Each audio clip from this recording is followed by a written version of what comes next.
राज्य जार वर्षा बदल पाग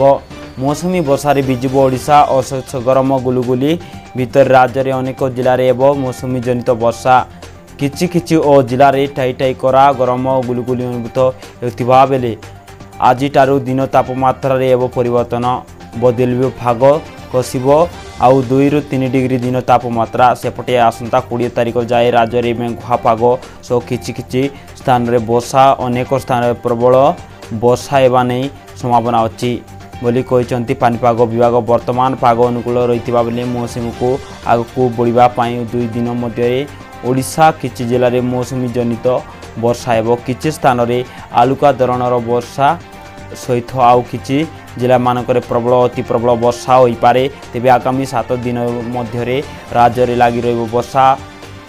आज राज्य में किछि स्थान मानक आलुका मध्यम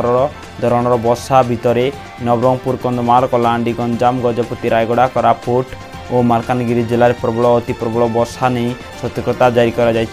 तेबे विभाग तरफ पुणी आसंता 15 तारिख मौसुमी जनित वर्षा परिमाण बढ़िबो एवं आसंता 18, 19, 20 दिन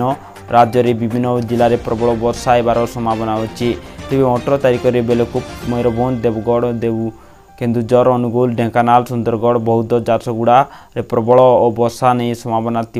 सूचना देइचंती पानीपाग विभाग केन्द्र पक्षरु।